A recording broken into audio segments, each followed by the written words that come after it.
আল মুহিব্বিয়া ওয়াজ media সুন্নিয়তের এক নতুন platform. আমাদের সঙ্গেই থাকুন। আলহামদুলিল্লাহ নাহমাদুহু ওয়া নাস্তাঈনুহু ওয়া নাস্তাগফিরুহু ওয়া নাউযু বিল্লাহি মিন শুরুরি আনফুসিনা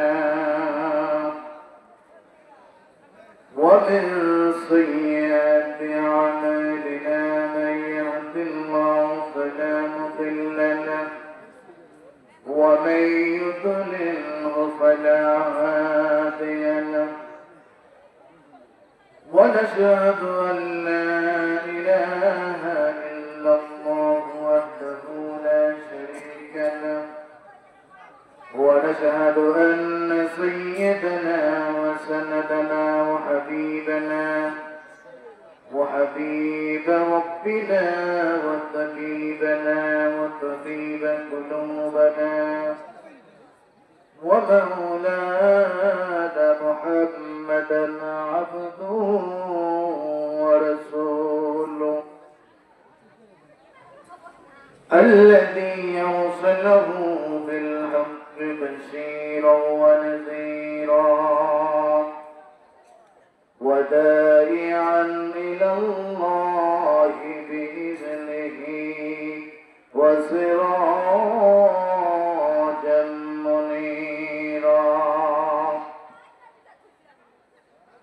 فقد قال الله تعالى في شان حبيبه ومحبوبه ومعشوقه آمرا ومخبرا আমার সাথে সকলে তেলাওয়াত করেন আউযু বিল্লাহি মিনাশ শাইতানির রাজীম বিসমিল্লাহির রাহমানির রহিম ইন্নাল্লাহা ওয়া মালাইকাতাহু يصلون على النبي يا أيها الذين آمنوا صلوا عليه وسلموا تسليما اللهم صل عليه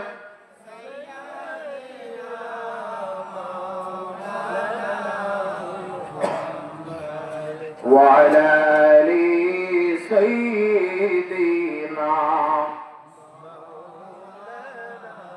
زرع محبت اللهم صل على مولانا محمد وعلى آل سيدنا ধন্য আরব ধন্য মক্কা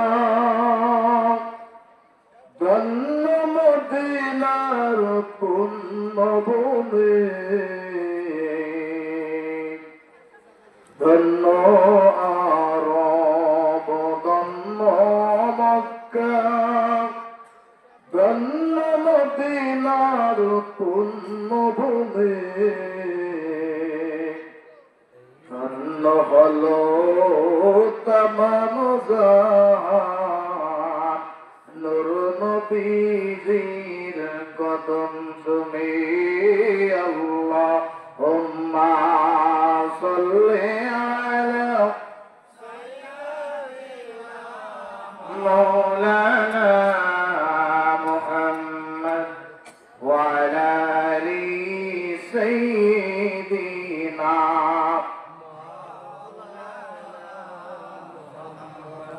لا إله إلا الله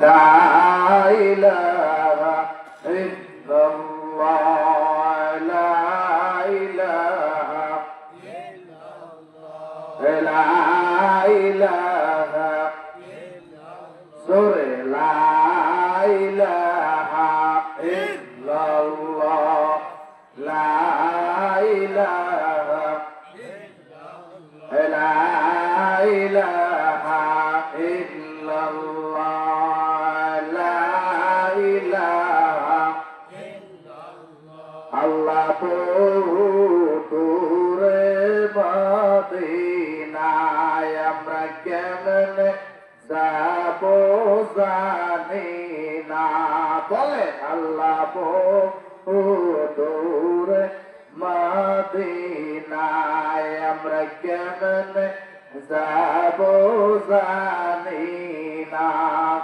দয়াল আল্লাহ দয়া করুন দয়াল আল্লাহ দয়া করুন পুরান মনের বাসনা লা ইলাহা ইল্লাল্লাহ লা ইলাহা ইল্লাল্লাহ লা ইলাহা ইল্লাল্লাহ লা ইলাহা ইল্লাল্লাহ লা ইলাহা ইল্লাল্লাহ মুহাম্মাদুর রাসূলুল্লাহ সাল্লাল্লাহু আলাইহি ওয়াসাল্লাম আল্লাহ আল্লাহ আল্লাহ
মহান রব্বুল আলামিনের দরবারে শুকরিয়া জ্ঞাপন করি যে মহান রব্বুল আলামিন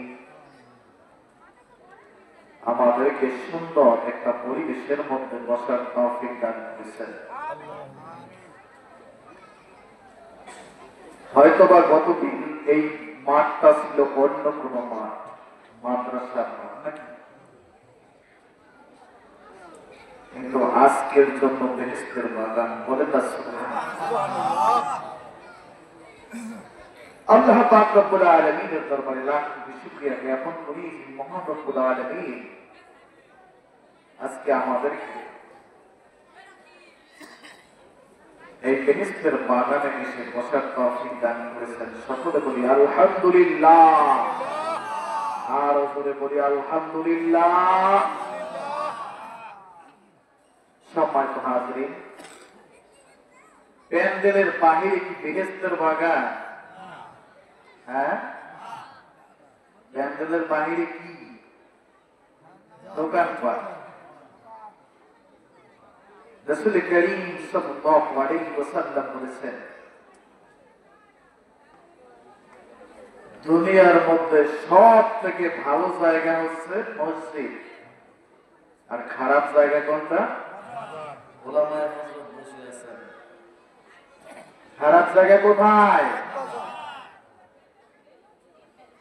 এই প্যান্ডেলের মধ্যে। এই জায়গাটা হচ্ছে বেহেশতের বাগান, আর এই প্যান্ডেলের বাইরে হচ্ছে সব থেকে খারাপ জায়গা। হুজুর, আমরা কি বাজার ঘাটেও যাব না? আপনি নিষেধ করতেছেন।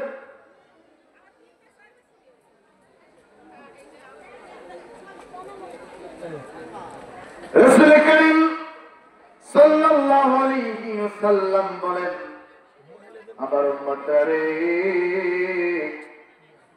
প্রয়োজনের তুলনায় বেশি সময় এই বাজারে তোমরা অবস্থান করিও না। হুকুম কার? রাসূল করিম সাল্লাল্লাহু আলাইহি ওয়াসাল্লাম বলেছেন, তোমরা বাজারে যাবে কিন্তু প্রয়োজনের তুলনায় বেশি সময় সেখানে অবস্থান করিও না। কেন? বাজার হচ্ছে সব থেকে এই দুনিয়ার মধ্যে খারাপ জায়গা। মাহফিলের প্যান্ডেলের মধ্যে যে কয়জন লোক বসে আছেন, আমি তো ভিতর থেকে আসছি, এর থেকে তো মনে হয় 20 গুণ লোক ভিতরে বাইরে দোকানে ঘোরাফেরা করছে। ইন্নামাল আমালু বিন্নিয়াত। ওইখানে মাহফিল হচ্ছে, ওইখানে সভা হচ্ছে। আপনাদের এলাকার বাসায় সভা নাকি? সভা না? ওইখানে সভা হচ্ছে, সবাই যাইছে। আচ্ছা, এরা কি সবাই আসছে? সম্মানিত হাজরিন, আলহামদুলিল্লাহ, আল্লাহ পাক রব্বুল আলামিনের দরবারে আমি ব্যক্তিগতভাবে শুকরিয়া জানাচ্ছি যে আমি সুদূর পথ পাড়ি দিয়ে আল্লাহ আমাকে এখানে আপনাদের কাছে উপস্থিত করেছেন। আমি আবারও শুকরিয়া বলি আলহামদুলিল্লাহ।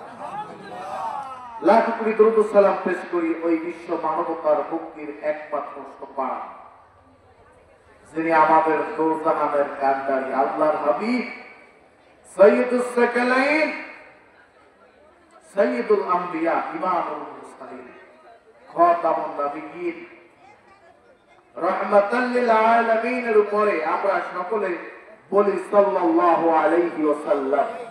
আর জোরে বলি সাল্লাল্লাহু আলাইহি ওয়াসাল্লাম। সম্মানিত হাজরিন, রাত্র প্রায় 9:30 বাজে। আপনাদের সামনে ঠান্ডায় কষ্ট হচ্ছে, কিন্তু অল্প সময় কিছু কথা বলবো। কথাগুলো আপনাদের উপকারী কথা হতে হবে ইনশাআল্লাহ। আমার উপকারী হবে, আপনাদের উপকারী হবে।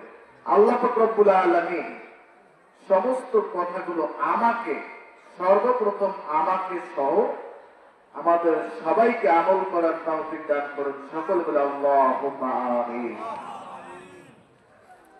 সম্মানিত হাজরিন, আসার সময় পথে একটা বাজার, আমার গাড়ি আমরা যখন আসছি তো কি জানি পীরের সঙ্গে খুবই খুশি হয়ে যাবে। আপনাদের এলাকায় আমি আমার লাইফে এই প্রথম আসছি। পীরের সব তার মানে কি? এখানে কি কোন পীরের নামের সাথে বা পীরের সাথে নিসবত আছে? আলহামদুলিল্লাহ।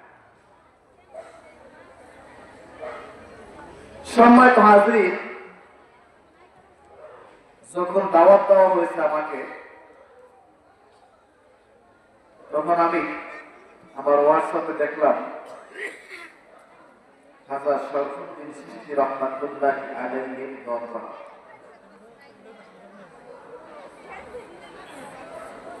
যাই হোক, সব মিলিয়ে আমি একটা ধারণা করলাম যে আপনারা সবাই মনে হয় ওলিয়া উলিয়া পন্থী লোক। আমরা বলি আলহামদুলিল্লাহ।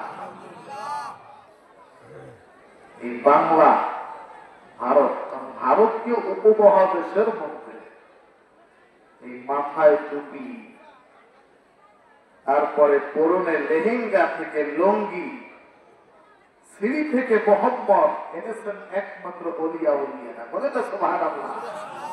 কাদের অবদান? ওলিয়া উলিয়া।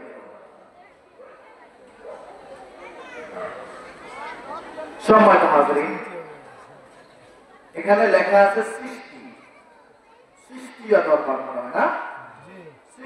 সৃষ্টিয়া তরিকা যিনি ইমাম, ওনার নাম কি বলেন তো? খাজা মাইনুদ্দিন চিশতি আজমেরি শামসুরি রাহমাতুল্লাহি আলাইহি। মাইনুদ্দিন চিশতি রাহমাতুল্লাহি আলাইহি, ওনার পীরের নাম কি বাবা? খাজা ওসমান হারুনি রাহমাতুল্লাহ। ওনার পীরের নাম কি বলেন তো? শাহ শরীফ জিন্দাবি রহমাতুল্লাহি আলাইহি, তার মাজার এখন সিরাজগঞ্জে। বলেন না সুবহানাল্লাহ।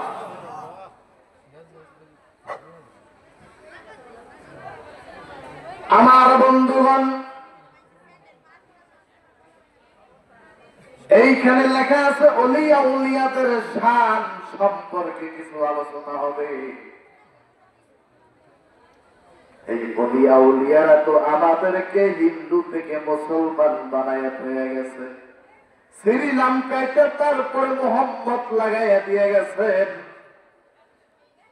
আজকে ওনারাই হচ্ছে আমাদের জীবনের মডেল। ওনাদের ব্যতি রেখে আমাদের কোন জীবন এবং আমল হতে পারে না। পারে? ওলিয়া উলিয়াদের ব্যতি রেখে, ওলিয়া উলিয়াদের ছাড়া আমাদের কোন জীবনের কোন চরিত্র, কোন আমল আমরা শিখেছি অন্য কোথাও? শিখেছে কারা? আমরা রাসূল পাই নাই, আমরা নবী পাই নাই, আমরা সাহাবী পাই নাই, আমরা তাবি পাই নাই, তবে তাবি পাই নাই। দেখেছেন কেউ? আমরা পেয়েছি ওলিয়া উলিয়াগণ। এখানে লেখা আছে আপনাদের সৃষ্টিয়া দরবার হযরত খাজা মাঈনুদ্দিন সৃষ্টি আজমিরি সামজরি রহমাতুল্লাহি আলাইহি থেকে এই সৃষ্টিয়া দরবারের শুরু হয়েছে। বলেন ঠিক কিনা? খাজা মাঈনুদ্দিন সৃষ্টি আজমিরি সামজরি রহমাতুল্লাহি আলাইহি, আল্লাহ পাক রব্বুল আলামিন এই দুনিয়ার জমিনে তার কালিমাকে উদ্দিন করার জন্য, আল্লাহ ভোলা মানুষদেরকে আল্লাহ ওয়ালা করার জন্য সর্বপ্রথম পাঠাইছেন নবী রাসূলদেরকে। বলেন না সুবহানাল্লাহ। আমরা নবী রাসূল পাইলাম না।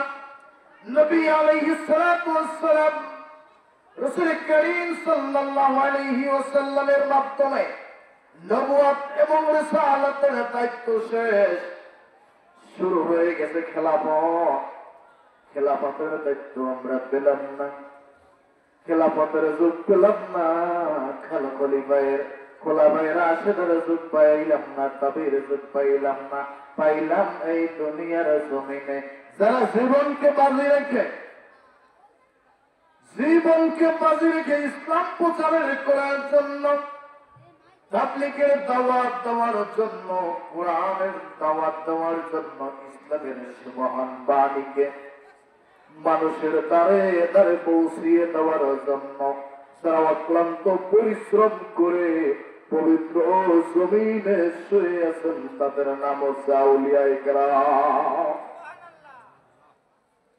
আউলিয়া কেরামের মাধ্যমে আমরা আমাদের কাছে আমরা ইসলাম পেয়েছি। এই টুপি পেলাম, পাঞ্জাবি পেলাম, লুঙ্গি পেলাম, মোহাম্মদ পেলাম নামের শুরুতে। আমার ভাইরা, বাবাজিরা, বন্ধুগণ, আমার হযরত খাজা মাঈনুদ্দিন সৃষ্টি আজমেরি সামজরি রহমাতুল্লাহি আলাইহি, ওনার মাধ্যমেই এই সৃষ্টিয়া তরিকার প্রবর্তন। আমি ওনার সম্পর্কে কিছু আলোচনা করব। ওর ভিতর থেকে আপনাদের কিছু কিছু বিষয় ধরে নিতে হবে। যদি আমরা কিছু বিষয় নিয়ে বাড়িতে না যাই, তবে এই মাহফিল থেকে শুধু বাদাম আর ডাল ভাজা কিনে নিলে হবে? আমল নিতে হবে, ঈমানকে মজবুত করতে হবে। আমার ভাইয়েরা, বাবাজিরা, গাড়ি যখন বাড়ি থেকে বের হলাম, গাড়িতে চড়ে কিছু দূর আসার পরে গাড়িতে গ্যাস নিল, তারপরে সেখান থেকে আবার রওনা করে আপনাদের এই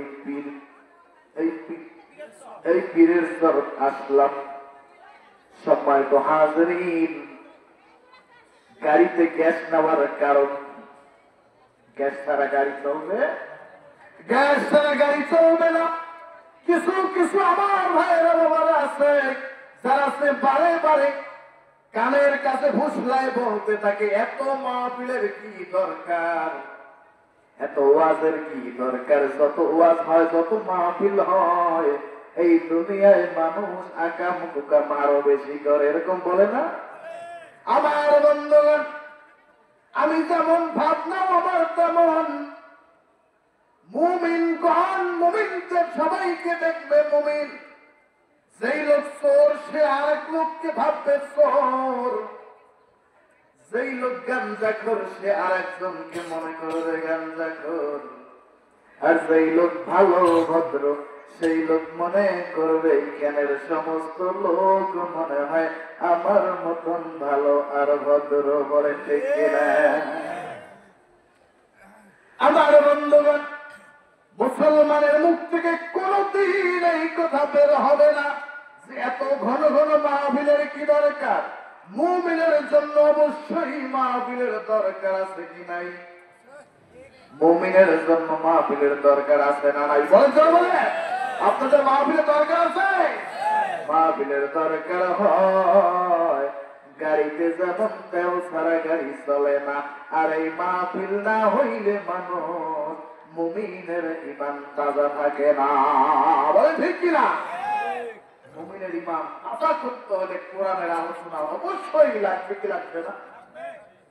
আমার বন্ধুগণ, মানুষের মুসলমানের ঈমান এবং আমলকে দুরস্ত করার জন্য, পরিপূর্ণ করার জন্য, মজবুত করার জন্য হুকুম করেছেন কে?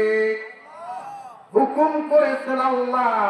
তরিকা পথ দেখায় গেছেন রাসূলুল্লাহ। আমরা রাসূলুল্লাহকে পাইলাম না, আমরা পাইলাম ওলিউল্লাহ। বলেন না সুবহানাল্লাহ। খাজা মাইনুদ্দিন চিশতি, ওনার আব্বার নাম কি বলতে পারেন? খাজা গিয়াসউদ্দিন। নাম কি? খাজা গিয়াসউদ্দিন। মায়ের নাম হচ্ছেন উম্মুল ওয়ারা ওরফে মাহেনুর। 15 বছর বয়স যখন হলো, মা বাবা দুজন ইন্তেকাল করেছে। ইন্না লিল্লাহি ওয়া ইন্না ইলাইহি রাজিউন। আমার সাথে বলেন, ইন্না লিল্লাহি ওয়া ইন্না ইলাইহি রাজিউন। মা সন্তানের জন্য রেখে গেছেন একটা আঙ্গুর ফলের বাগান। সন্তানের জন্য রেখে গেলেন একটা আঙ্গুর ফলের বাগান।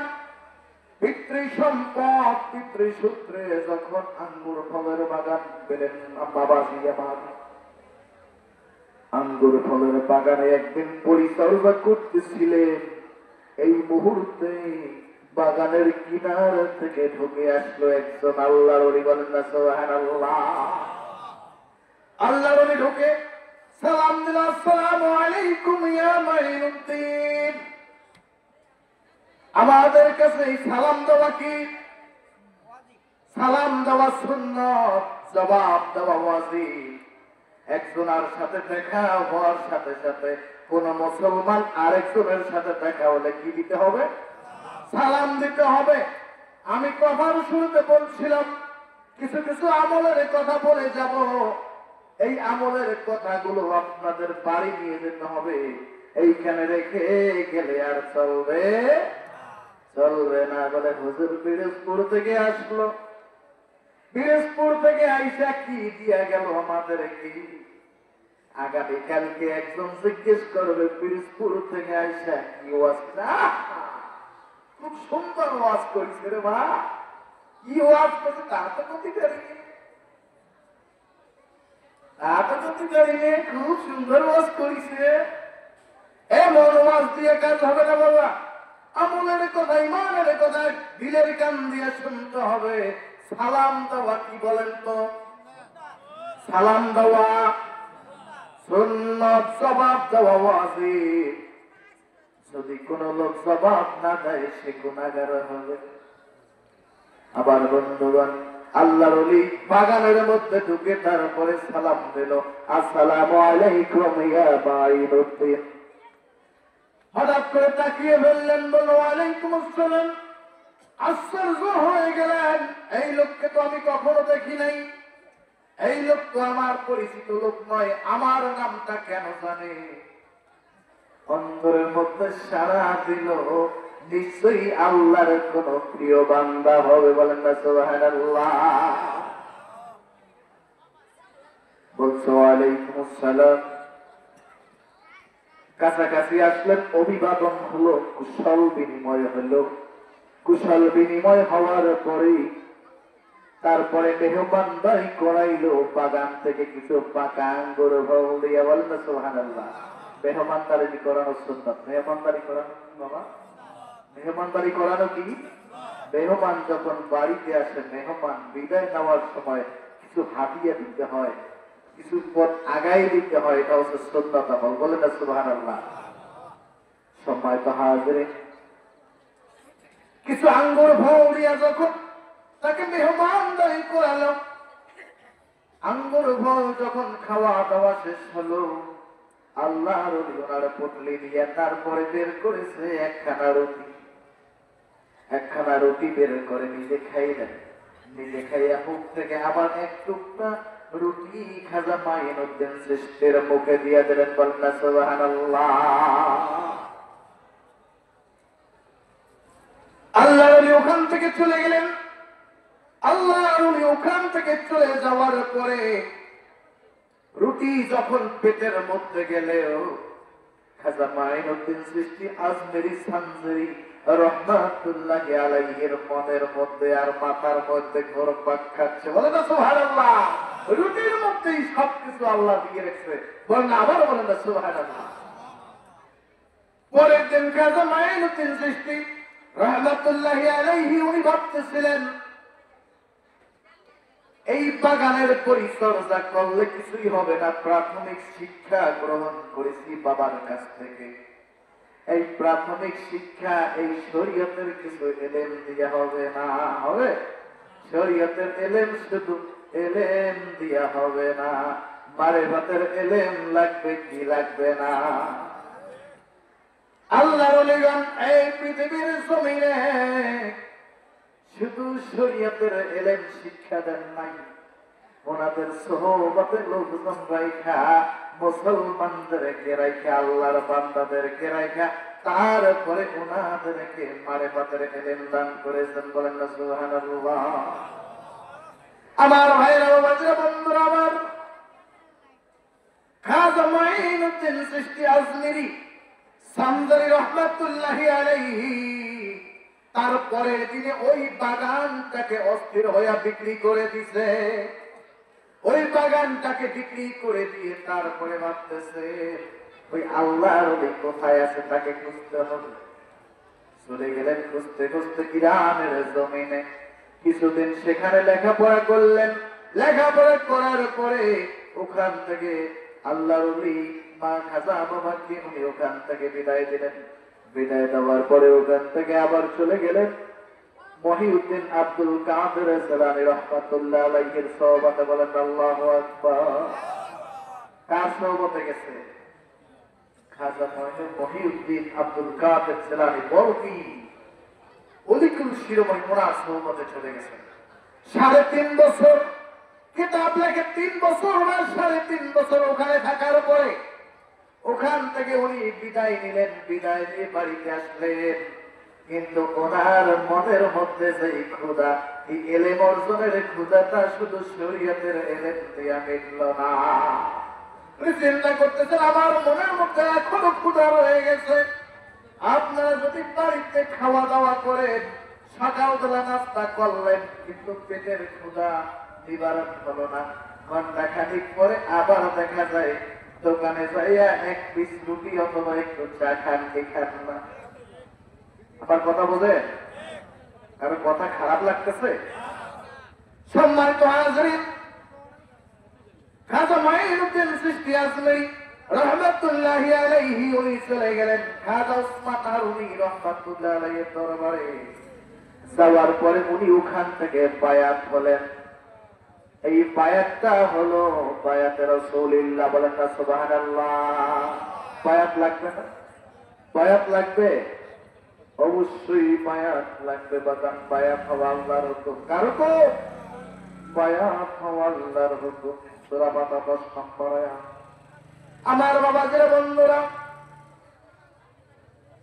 খাজা উসমান হারুনি রহমাতুল্লাহি আলাইহি মাইনুদ্দিন চিশতি রহমাতুল্লাহি আলাইহি কে বললেন, মাইনুদ্দিন আমার হাতে তুমি বায়াত হয়েছো, এখন আমি তোমাকে দুইটা জায়গায় নিয়ে যাব, বলেন আল্লাহু আকবার। পীর ওলিয়া উলিয়া নিজের মুর্শিদ সব মুরিদরে কি সৌবাতে নেয়, সব মুরিদরে কি সবসঙ্গী বানায়? সকল মুরিদ মুর্শিদের কাছে থাকার সুযোগ পায় না, সকল মুরিদ মুর্শিদের সোহবতে থাকার সুযোগ পায় না, সবর সঙ্গী হওয়ার সুযোগ পায় না। আল্লাহ পাক রব্বুল আলামিনের খেলা বোঝা বড় দায়। আল্লাহ যে আল্লাহ গরম পানি দিয়ে ডিমকে বানায় শক্ত, হ্যাঁ, পানির মধ্যে ডিম দেওয়ার পরে ডিম নরম হয় না শক্ত হয়? শক্ত হয়ে যায়। আর গরম পানির মধ্যে একটা আলু দিয়ে দেখেন, আলুটা শক্ত হবে না নরম হবে? এই খেলাধুলা কার? এই খেলাধুলা আল্লাহর। একই গরম পানি ডিমকে বানায় শক্ত, আলুকে বানায় নরম। তার মানে হলো আল্লাহ আপনার লীলা খেলা কেউ বোঝে কেউ বোঝে না, মাবুদ আপনার লীলা খেলা কেউ বোঝে কেউ বোঝে না। আল্লাহু আকবার। আল্লাহ আপনি কাউকে রাখেন দশতলাতে, আল্লাহ কাউকে রাখেন গাছতলায়, আল্লাহ আপনার লীলা খেলা কেউ বোঝে কেউ বোঝে না। আল্লাহুম্মা সাল্লি আলা সাইয়্যিদিনা মাওলানা জোরে ওয়া আলা আলি সাইয়্যিদিনা মাওলানা মুহাম্মদ। খাজা ওসমান হারুনি রহমাতুল্লাহ আলাইহি মাইনুদ্দিন সৃষ্টি আজমেরি রহমাতুল্লাহ আলাইহি কে নিয়া বাইতুল্লাহ শরীফ চলে গেলেন। বাইতুল্লাহর সামনে দাঁড়াইয়া খাজা ওসমান হারুনি রহমাতুল্লাহ আলাইহি উপর দিকে মুখ করে দরবার ডাকেন, আল্লাহ আমার সাথে করে একজন আপনার বান্দা নিয়েছি, রব্বুল আলামিন আপনার এই বান্দাকে আপনি কবুল আর মঞ্জুর করে নিন। দোয়া করতেছেন কে? মুর্শিদ দোয়া করতেছেন মুরিদের জন্য, বলে না সুবহানাল্লাহ। ভাগ্য কত সুপ্রসন্ন ভাগ্য। মাইনুদ্দিন সৃষ্টি আজমেরি সঞ্জরি রহমাতুল্লাহ আলাইহি উনি বলেন, আমি আমার মুর্শিদের দিকে তাকালাম, আমার মুর্শিদ বলতেছে, কানের মধ্যে একটা ফিসফিস গায়েবী আওয়াজ আসছে। আল্লাহ বলতেছেন, ওসমান হারুনি আমি তোমার দোয়া কবুল করে ফেলেছি, বলেন আল্লাহু আকবার। দোয়া করবো কার কাছে? চাওয়া পাওয়া কার কাছে? বল, চাওয়া পাওয়া কার কাছে? চাওয়া আল্লাহর কাছে। দিবেন কে? ইবাদত করতে হবে কার? ইয়াকা না'বুদু ওয়া ইয়াকা নাস্তাঈন।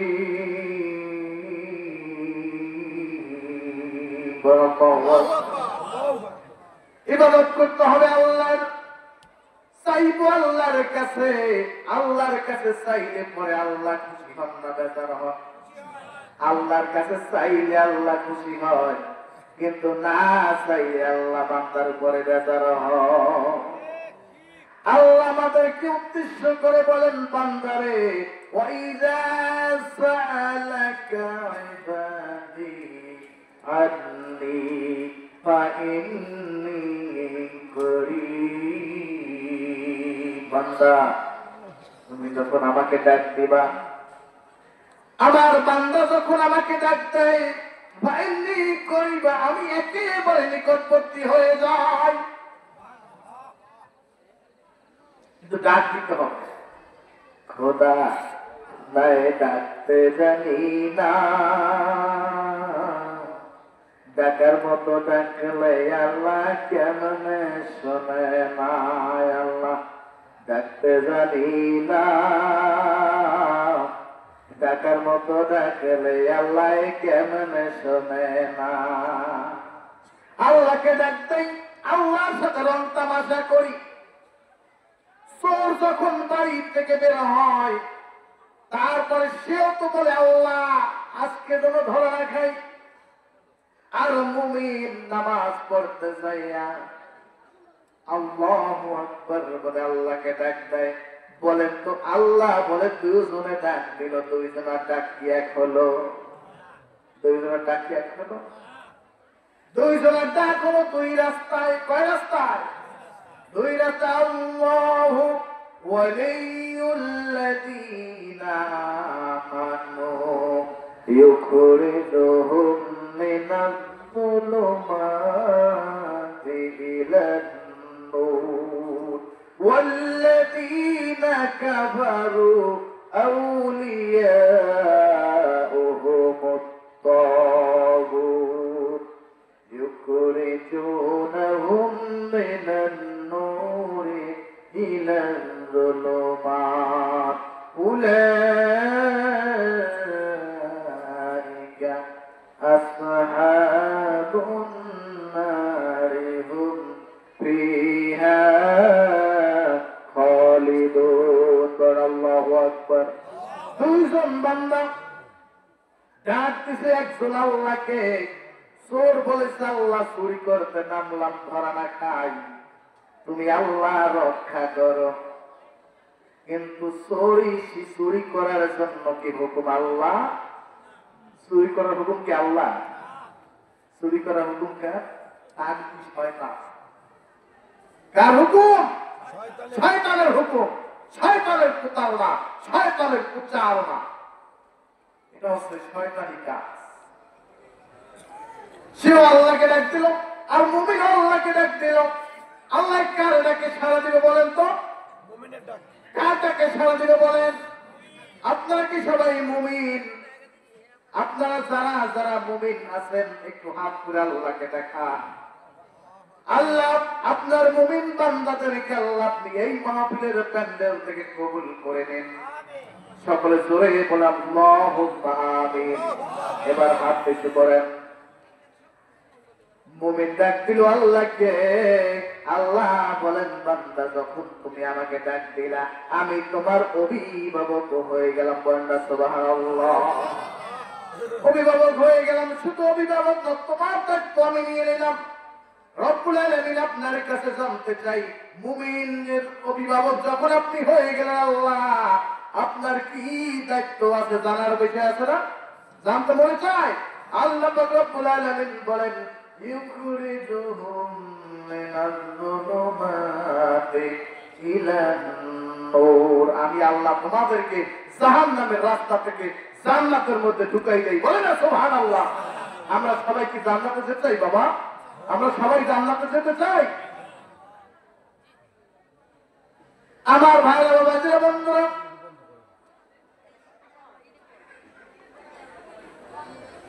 কোথায় রেখে এসেছিলাম?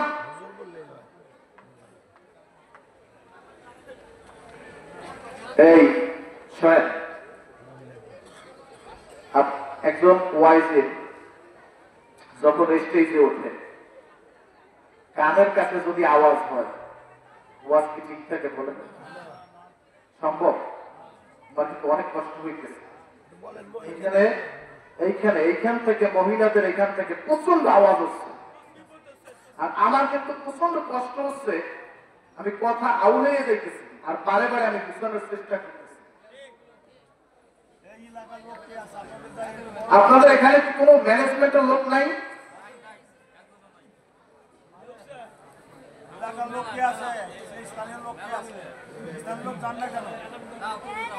যেহেতু জিকির করে লা ইলাহা ইল্লাল্লাহ, লা ইলাহা লা ইলাহা ইল্লাল্লাহ, জোরে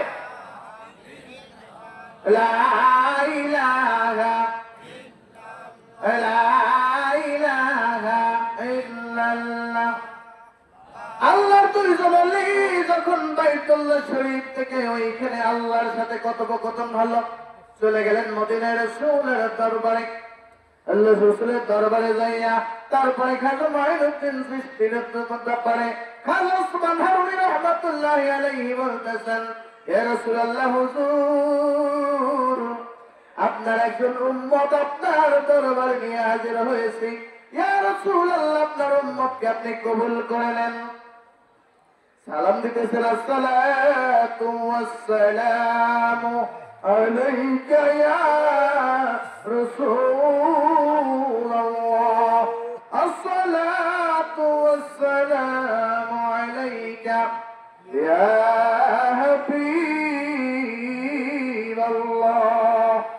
আসসালাতু ওয়াসসালামু আলাইকা ইয়া সাইয়্যিদুল মুরসালিন, আসসালাতু ওয়াসসালামু আলাইকা ইয়া রাহমাতাল লিল আলামিন। এইভাবে করে সালাম দিতে দিতে পায়ে হেঁটে যাওয়ার পর এখন তো বিভিন্ন ধরনের যান আছে, গাড়ির ব্যবস্থা আছে, হেলিকপ্টারের ব্যবস্থা আছে, প্লেনের ব্যবস্থা আছে। তখন ছিল ওই জলপথ আর পায়ে হাঁটার পথ। ওই খাজা মাইনুদ্দিন চিশতি তার মুর্শিদের সাথে পায়ে হেঁটে রাসূলের দরবারে হাজির হলেন। রাসূলের দরবারে হাজির হওয়ার পরে সালাম দিতেছেন, আর শরীরটা ক্লান্ত হয়ে গেছে। ক্লান্ত হতে হতে কিছুক্ষণ পরে ঘুমের মতো তন্দ্রা এসেছে। স্বপ্নের মধ্যে দেখতেছেন খাজা মাইনুদ্দিন চিশতি আজমেরি, ঘুমের মধ্যে দেখতেছেন কে যেন নুরানি চেহারা, বলেন না সুবহানাল্লাহ, কে যেন একজন নুরানি চেহারার মানুষ খাজা মাইনুদ্দিন চিশতি আজমেরির সামনে এসে হাজির হয়ে বলতেছেন, মাইনুদ্দিন, আমি তোমাকে হিন্দুস্তানের জন্য আমি কবুল করে নিয়েছি, বলেন আল্লাহু আকবার। তুমি সেখানে চলে যাবে। দিন দিন মানুষ সেখানে আল্লাহ ভোলা পথ ধরে জাহান্নামী হয়ে যাচ্ছে, মূর্তি পূজায় মানুষ বেড়ে যাচ্ছে, সমস্ত মানুষ জাহান্নামের দিকে তলে তলে রওনা হচ্ছে। মাইনুদ্দিন, তুমি সেখানে গিয়ে আল্লাহর কালেমাকে প্রচার করবে। মাইনুদ্দিন চিশতি রহমাতুল্লাহ আলাইহি হঠাৎ করে ঘুম ভেঙে গেলেন। মুর্শিদের কাছে বলতেছেন, হুজুর এমন এমন একটা স্বপ্নে দেখলাম। হুজুর আমি তো মদিনা, আমি তো হিন্দুস্তান চিনি না, কোন পথে হব রওয়ানা, আমি তো ওই পথটাকে চিনি না। হুজুর পথ চিনাই দিলেন, হুজুর নিয়ে গেলেন, আজমিরে চলে আসলেন। আমি সংক্ষেপ করতেছি। তারাগার পাহাড়ের কাছে আসলেন, ওখানে খুঁটি গাড়লেন, তাবু গাড়লেন। তাবু গাড়ার পরে ওইখানের বাদশা ছিল, নাম কি? পৃথ্বীরাজ। নাম কি? পৃথ্বীরাজ। পৃথ্বীরাজের লোকজন আবার ওইখানে পূজারা ওইখানে ওইখানে উট রাখতেছে। হুজুর তো জানে না, হুজুর তো ওইখানেই বস্তি স্থাপন করেছে। আর জিকির করতেছেন, লা ইলাহা ইল্লাল্লাহ, লা ইলাহা। আমার বাবাজিরা, বন্ধুরা, বাবাজিরা আমার, ওই লোকজন এখানে ওনাকে দেখে তারপরে তো উড়াইয়া রাজার কাছে চলে গেছেন। মহারাজ, কোথা থেকে যেন একজন ফকির আসছে, উনি আমাদের এই ভগবানের নাম বাদ দিয়া কার জানি নাম লয় আর জিকির করতেছে, আল্লাহ আল্লাহ বলিয়া বলেন আল্লাহু আকবার। মুসলমানের জিকির কি হবে? আল্লাহ। মুসলমানের জিকির কি? মুসলমানের জিকির হবে আল্লাহ, দরুদ হবে জিকির হাবিবুল্লাহ। আল্লাহুম্মা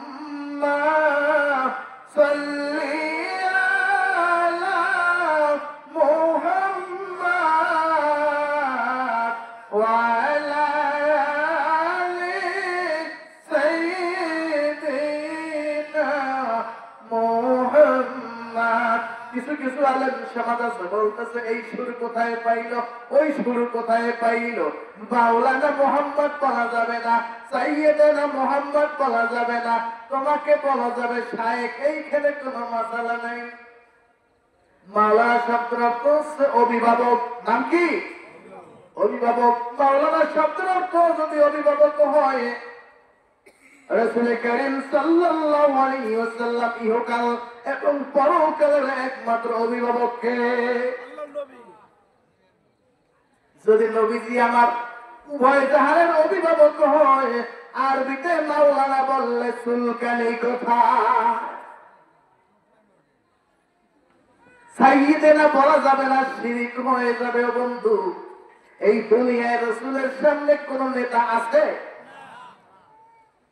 রাসূলের সামনে, রাসূলের দরবারে কোন নেতা চলবে না। আর নেতা শব্দের অর্থই হলো সাইয়্যিদ। নেতা শব্দের আরবি কি? নেতা শব্দের আরবি কি বাবা? সাইয়্যিদেনা বলবো না, মাওলানা বলবো না। এখন এক শ্রেণীর লোকদের হইছে লা ইলাহা ইল্লাল্লাহ মুহাম্মাদুর রাসূলুল্লাহ সাল্লাল্লাহু আলাইহি ওয়াসাল্লাম চলবে না। আল্লাহ হলেন খালিক, রাসূল হলো মাখলুক। খালিকের সাথে রাসূলের নাম যদি লেখা হয়, এইটা হলো শিরকি বাক্য। বলেন নাউযুবিল্লাহ। আপনাদের কি বিশ্বাস বাবা? কালেমা চলবে? রাসূলের নাম চলবে? আল্লাহ যারা এই ধরনের বাক্য উচ্চারণ করে জনসম্মুখে, আল্লাহ আপনি তাদেরকে হেদায়েত দান করুন। আল্লাহুম্মা আমিন। আমরা বলি আল্লাহুম্মা আমিন। আর ওদের কাছ থেকে আমাদের পানাহ চাইতে হবে। আল্লাহর কাছে, ওনাদের কাছ থেকে আমাদের পানাহ চাইতে হবে। আল্লাহ ওদের কাছ থেকে আপনি আমাদেরকে হেফাজত করুন।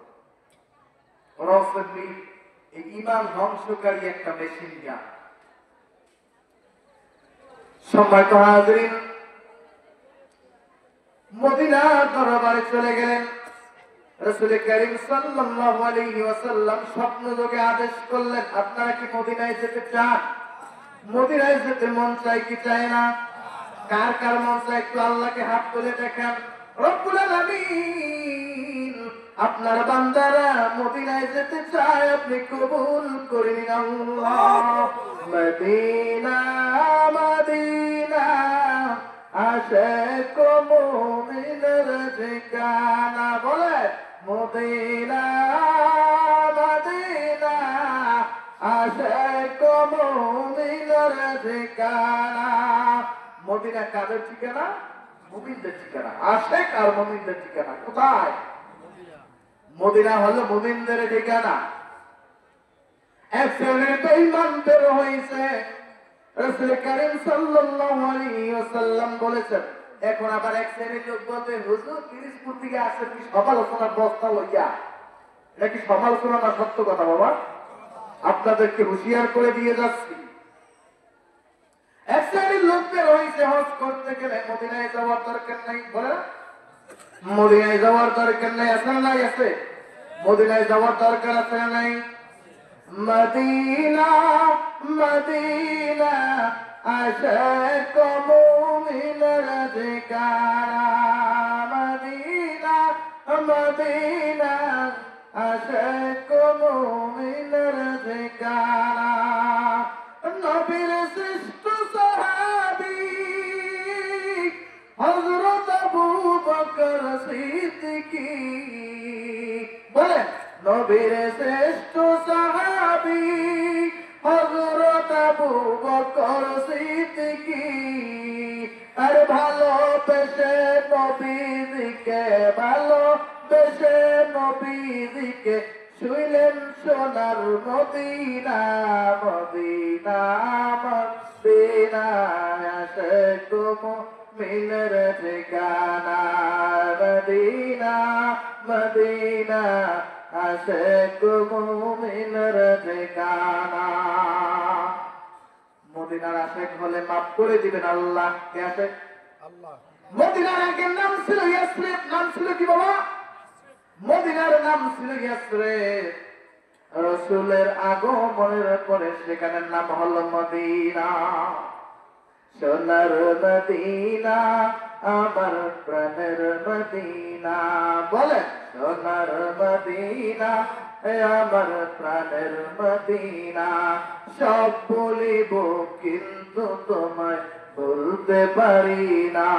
কোন শক্তি, পৃথিবীর কোন শক্তি আমার আপনার কাছে, মুমিনের কাছে, আশিকের কাছে, ইমানদারের কাছে, পরহেজগার আল্লাহর খালেস বান্দার সামনে যাইয়া যদি বলে বাবা রে হজ করতে গেছো তুমি, ভালো কথা, 10 লক্ষ 12 লক্ষ 15 লক্ষ টাকা খরচ করে তুমি হজ করতে গেলা, মদিনায় তোমার যাওয়ার দরকার নাই, আপনার কাছে কথাটা কেমন লাগবে বাবা? মুমিনের কোনদিন এই কথা ভালো লাগবে না। আমার ভাইরা বাবারা, খাজা মাইনুদ্দিন চিশতি আজমেরী সান্দ্রী রহমাতুল্লাহি আলাইহি ওইখানে বসলেন কিছুক্ষণ পরে। তারপর উটের রাখালেরা উটগুলো নিয়ে এসে তারপরে ওখানে হাজির হয়ে বলতেছে, এখান থেকে আপনি চলে যান, এখানে বসতে পারবেন না। বলতেছে কেন বসতে পারবে না? বসতে পারবেন না এই জন্য এইখানে আমাদের উটগুলো বসে থাকে। অনেক খারাপ ব্যবহার করতেছে বাবারে। একবার যাই হুজুর বলতেছে তোমাদের উটগুলো এখানেই বসে? বলে হ্যাঁ এখানেই বসে। আচ্ছা ঠিক আছে এখানেই বসে থাকুন। বলল আল্লাহু আকবার। মনক্ষুণ্ণ হয়ে গেল তাদের ব্যবহারে। আল্লাহ আরশ পর্যন্ত কেঁপে গেছে। আল্লাহর খাস বান্দা, আমি আগেই বলেছিলাম, বান্দাকে যখন আল্লাহ বন্ধু বলে কবুল করে নেয় আর মুমিনের অভিভাবক যখন আল্লাহ হয়ে যায়, তখন সমস্ত দায়িত্ব আল্লাহর উপরে ন্যস্ত হয়ে যায়। আল্লাহ বলে যখন মনক্ষুণ্ণ হয়েছে, আল্লাহর আরশ পর্যন্ত থর থর থর থর করে কাঁপতেছে, বলতেছে তোমাদের উট যদি এইখানে দেখে, এইখানে তোমাদের উটগুলো বসে থাকুক, আমি চলে যাই। হুজুর অন্যদিকে চলে গেলেন। উটগুলো ওইখানে বসার পরে আর উটগুলো উঠতেছে না। বলেন আল্লাহু আকবার। বেয়াদবি করেছে কার সাথে? আল্লাহর ওলির সাথে। বেয়াদবি করেছে কার সাথে?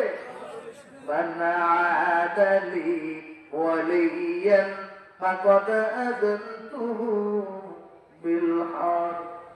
আল্লাহ বলতেছেন আমার ওলির সাথে, আমার বন্ধুদের সাথে যদি কেউ বেয়াদবি করে, রাসূল আপনি ওদেরকে শত্রুদের, ওদেরকে যুদ্ধের ঘোষণা করে দেন। আল্লাহ যদি যুদ্ধের ঘোষণা করে, স্থান কোথায় বাবা? জাহান্নামে। স্থান কোথায়? কোন উপায় আছে? কোন উপায় আছে? উটগুলো আর উঠতেছে না। উটগুলো লড়াচড়া করতেছে, আঘাত করতেছে, মারতেছে, তারপরে উটগুলো উঠতেছে না। দৌড়াইয়া উটের মালিকের কাছে গেল। রাখালেরা যখন উটের মালিকের কাছে গেল, মালিক জিজ্ঞেস করতেছে ব্যাপার কি, উটগুলো কেন ওঠে না, তোমরা কি করেছো? বলতেছে এক ফকির এইখানে এসে বসেছিল, আমরা তাকে এখানে বসতে দেই নাই, তার সাথে এমন এমন ভাবে খারাপ ব্যবহার করেছি, খারাপ ব্যবহারের মাধ্যমে আমরা তাকে এখান থেকে উঠাইয়া দিয়েছি। বলছে দেখো কোথায় সেই ফকির, কোথায় সেই দরবেশ, খুঁজতে যাও। খুঁজে খুঁজে দৌড়াইতে দৌড়াইতে হয়রানি হয়ে তারপরে তার কাছে গেলেন। হুজুরের কাছে যাওয়ার পরে হুজুরের কাছে হুজুরকে ডেকে আনলেন উটের কাছে। বলতেছে হুজুর বড়ই বেয়াদবি করেছি হুজুর, আমাদেরকে আপনার সাথে যেই বেয়াদবি করেছি ক্ষমা করে দেন। হুজুর আপনাকে আমরা বুঝতে পারি নাই, হুজুর আমাদেরকে ক্ষমা করে দেন। এই কথা বলার সাথে সাথে হুজুর বলল উঠ ওঠ। সাথে সাথে উঠে দাঁড়াইয়া হুজুরকে সালাম দিতেছে, আসসালামু আসসালামু আলাইকা ইয়া রাসূল ইয়া ওয়ালিউল্লাহ। আল্লাহু আকবার। উচ্চবিত পুষ্পক প্রাণী হইয়া আল্লাহ ওলিকে সালাম দেয়। আমরা রসুলের উম্মত হইয়া রসুলকে সালাম দিতে চাই কি চাই না বাবা? বসা আর দাঁড়ানো নিয়ে একটা চটাচটি চলতেছে এখন নাকি? আপনাদের এলাকায় আছে বাবা? আপনার মন চাইছে আপনি দাঁড়াইয়েন না, আপনি বসে থাকেন। আপনার মন চায় নাই আপনি বসে থাকেন, কিন্তু ফতোয়াবাজি করতে যাইয়েন না। কোন লোক যদি রাসূলকে দাঁড়াইয়া সালাম দেয়, ওই লোক তো লোক দেখানোর জন্য সালাম দেয় না, রাসূলের মহব্বতে দাঁড়ায়, তাই না? রাসূলের মহব্বতে যখন দাঁড়ায়, আমার মতন সলিমুদ্দিন কলিমুদ্দিন যদি যাইয়া তারপরে ওখানে বলি রাসূলকে মহব্বত করা যাবে না, কেমন কপাল করা যায়। আমার ভাইয়েরা বাবাজিরা, বন্ধুগণ আমার, ওই অবস্থা, ওই উটের অবস্থা থেকে অনেক লোক ওখানে মুসলমান হয়ে গেলেন। একজন লোক মুসলমান হয়ে গেছে, হুজুর নাম রাখছে তার সাহাবী। বলেন আল্লাহু আকবার। নাম রাখছে কি? সাহাবী।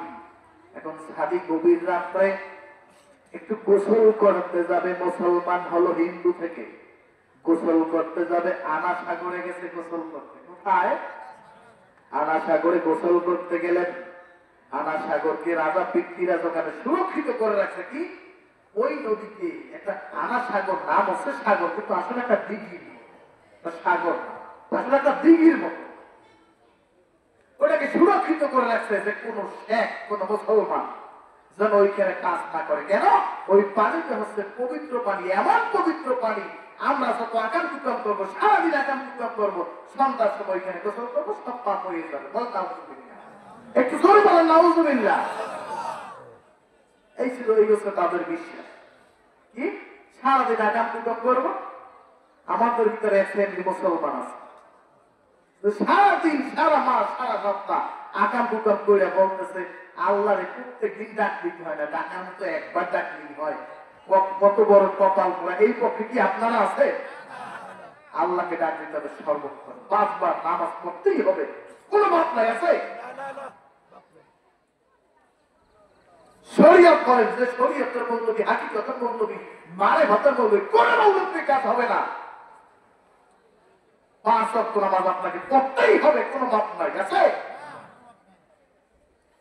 সাহাবী যখন ওইখানে গেল একটু গোসল করার জন্য, সাদিকে ধরে মাইর ধরে করছে, সাদিকে মাইর ধরে করছে। সাদিক কান্না করতে করতে হুজুরের কাছে চলে আসছে, বলতেছে হুজুর ওইখানে গোসল করতে গিয়েছিলাম, ওরা আমাকে মাইর ধরে করেছে, বেদম ভাষায় গালিগালাজ করেছে।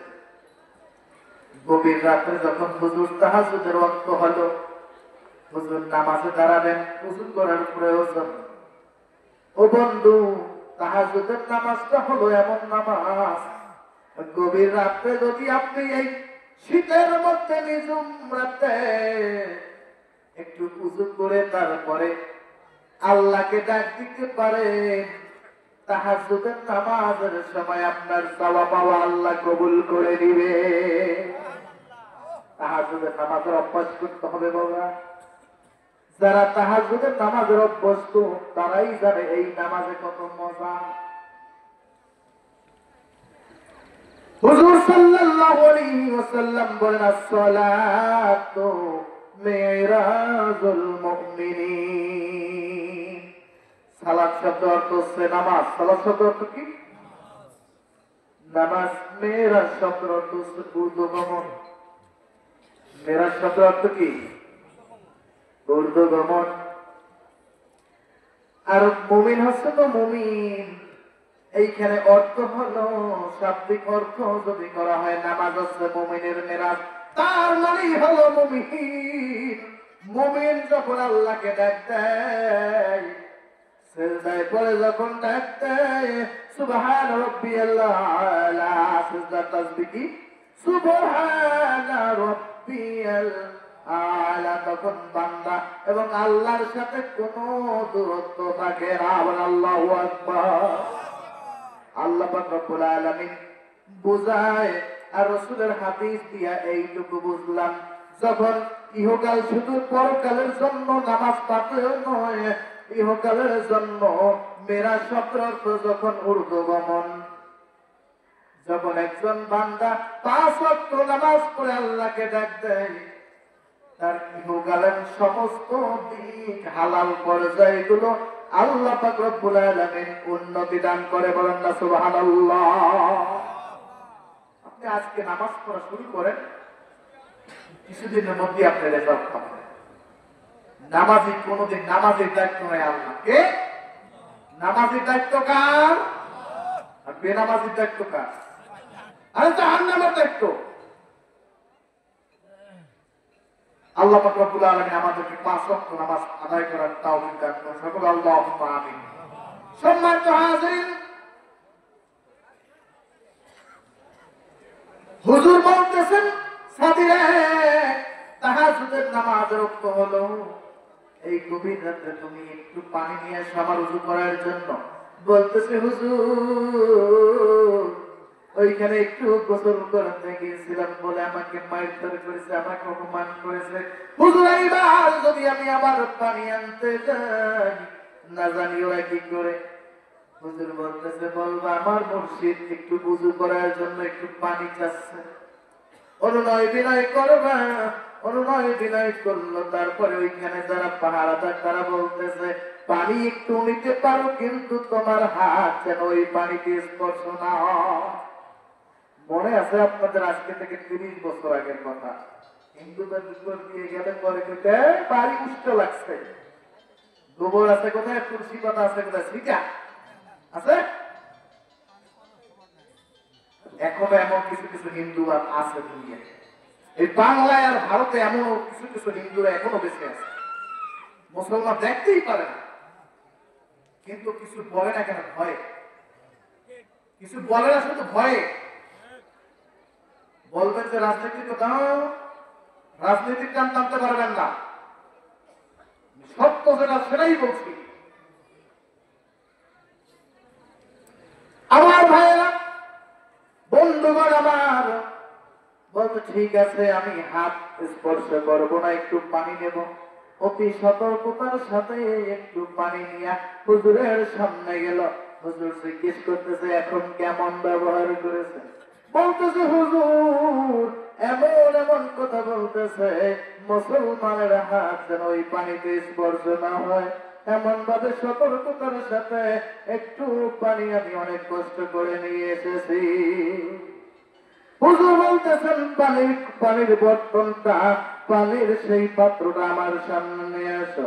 পানির পাত্রের দিকে হুজুর বেলায়েতের নজর করে যখন তাকায়, ওদিকে আনা সাগর পরিপূর্ণ ভাবে একবার শুকিয়ে যায়। আল্লাহু আকবার। ডাবের মধ্যে পানি নাই, শুকিয়ে গেছে খেলাকার। আখের মধ্যে নাই রস, এই খেলাধুলা শুরু করেছে। আউলিয়া উলিয়াদের সাথে বেয়াদবি আল্লাহ কিন্তু বরদাস্ত করে না। আমার বন্ধুরা, সকাল হলো, সমস্ত লোকজন আনা সাগরের কাছে আসলো ওদের পাপ মোচন করার জন্য। পাপ মোচন করতে এসে তারপরে দেখতেছে আনা সাগর শুকিয়ে সব ফেটে চৌচির হয়ে গেছে, এক ফোঁটাও পানি নাই, ফেটে চৌচির হয়ে গেছে। ডাবের মধ্যে পানি নাই, আখের মধ্যে রস নেই, উটগুলো তৃষ্ণার্ত হয়ে গেছে। সন্তানরা, ছোট ছোট বাচ্চা তৃষ্ণায় পিপাসায় চিৎকার করতেছে। রাজার কাছে দৌড়ে গেছে, মহারাজ কি খেলা শুরু হতো। এই ফকির যখন আমাদের এখানে এসেছে, একটার পর একটা এইভাবে কাজ চলতেছে, জায়গা দেখেন আনা সাগরে একটু পানি না, ডাবের মধ্যে পানি নাই মহারাজ, আখের মধ্যে রস নাই। মহারাজ পৃথ্বীরাজ বলতেছে ওই ফকিরের কাছে যাও, ওই ফকিরের কাছে গিয়ে তারপরে দেখো ওনার কাছে কোনো ব্যবস্থা আছে কিনা, ওই আকাম তো উনি করেছে। ফকিরের কাছে, ওই হুজুরের কাছে, ওই খাজা বাবার কাছে দৌড়াইয়া সমস্ত লোকজন চলে গেছে। হুজুরের কাছে যাওয়ার পরে বলতেছে, হুজুর বলতেছে তোমরা কি এই সাথের সাথে বেয়াদবি করেছো? বলতে হ্যাঁ হুজুর আমরা বেয়াদবি করেছি। কেন করেছি তুমি তার সাথে বেয়াদবি? তোমরা বেয়াদবি করেছো, আমার আল্লাহ এই বেয়াদবি সহ্য করতে পারে না। বলে হুজুর বেয়াদবি করে ফেলেছি হুজুর, আপনি আমাদেরকে ক্ষমা করে দিন। এই কথা বলার পরে সাদিকে বলল, সাদি রে, এই পানির পাত্রে যতটুকু পানি আছে তুমি আমার সাগরের মধ্যে ঢেলে দাও। যেই কথা সেই কাজ, পানি ঢেলে দেওয়ার সাথে সাথে আমার সাগরের খালি পানিতে পরেই পূর্ণ হয়ে গেছে এলাকা। ওইখানে যত মুসলমান ছিল বাবা, সমস্ত যত হিন্দু লোক ছিল, সবাই হুজুরের কাছে দৌড়ে গেলেন। দৌড়ে যাইয়া হুজুরকে বলতেছেন, হুজুর এতদিন তো যেই পথে ছিলাম, আপনি এখন আমাদেরকে পড়ে দেন লা ইলাহা ইল্লাল্লাহু মুহাম্মাদুর রাসূলুল্লাহ সাল্লাল্লাহু আলাইহি ওয়াসাল্লাম। 40,000 হিন্দু মুসলমান হয়ে গেল এক কারামতিতে। 40,000 হিন্দু মুসলমান হয়ে গেল, আল্লাহর কালিমা পড়লো, ইসলামের সুশীতল ছায়ার মধ্যে চলে আসলো। বল আল্লাহু আকবার। এভাবে করতে করতে একদিন পৃথিবীরাজ দেখতেছে, এইভাবে যদি চলতে থাকে আমার এই হিন্দু ধর্ম, এই মূর্তি পূজার কোন নিশানা থাকবে না। তার থেকে এই দরবেশকে নিশ্চিহ্ন করে দিতে হবে। কিন্তু আল্লাহ তো কোরআনের মধ্যে বলেছেন, আল্লাহু ওয়ালিয়ুল্লাযীনা আমানু। অন্য জায়গায় বলেছেন, আলা ইন্না আউলিয়া আল্লাহি লা খাউফুন আলাইহিম ওয়া লা হুম ইয়াহজানুন। আল্লাহ বলতেছেন, আমার ওলিয়া উলিয়াদের কোনো ভয় নাই। আছে ওলিয়া উলিয়াদের কোনো ভয় নাই, তারা পেশানিও হবেন না। তাদের অভিভাবক হলেন কে? আমাদের অভিভাবক কে? আমাদের রব কে? আমাদের রিজিকদাতাকে, আমাদের সৃষ্টিকর্তাকে, আমাদের মালিককে। আমাদের সব রব, খালিক মালিক রব সবই হচ্ছেন কে? আল্লাহ। আমার রব, এই রবি আমার সব। বলেন আল্লাহ আমার রব, এই রবি আমার সব। দমে দমে তন মনে তারি অনুভব। আল্লাহ আমার রব, এই রবি আমার সব। ইন্নাল্লাহা আলা কুল্লি শাইইন কাদির।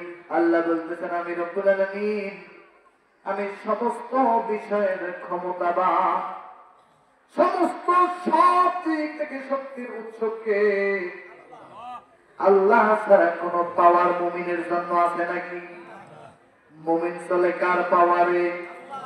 মুমিন চলে আল্লাহর পাওয়ারে, আর বেঈমান চলে তাগুতি শয়তানের পাওয়ারে। আমার বন্ধুরা, বাবাজিরা, একদিন ওই পৃথিবীরাজ এইভাবে আলোচনা করতেছে, ওই দরবেশকে এই এলাকা থেকে সরাই দিতে হবে অথবা নিশ্চিহ্ন করে দিতে হবে। বলেন নাউযুবিল্লাহ। আরেকটু জোরে বলেন নাউযুবিল্লাহ।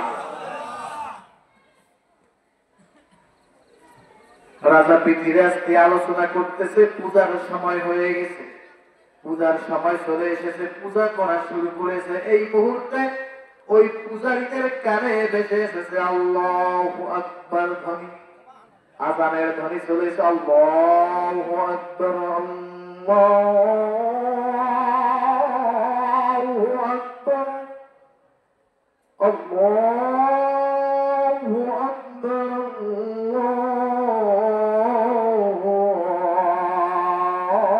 আল্লাহু আকবার। ডাকটা কার? এই আযানের ধ্বনি ডাক্তার। আল্লাহ মুমিনদেরকে ডাক দেওয়ার জন্য আযানের মধ্যে তাকবীরের ব্যবস্থা করে দিয়েছেন বান্দাদেরকে। মসজিদে যখন আযান দেওয়া হয়, আল্লাহ বড় আল্লাহ বড়, কিছু দিকে যাই কয়েকটা উক্তির পরে বলতেছে হাইয়া আলাস সালাহ।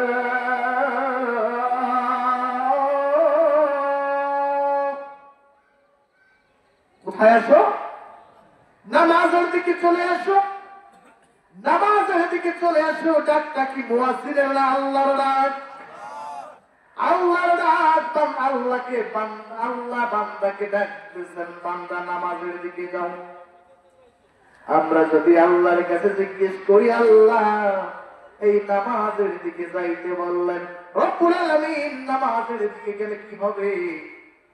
পরের উক্তিতে বলেন হাইয়া আলাল ফালাহ।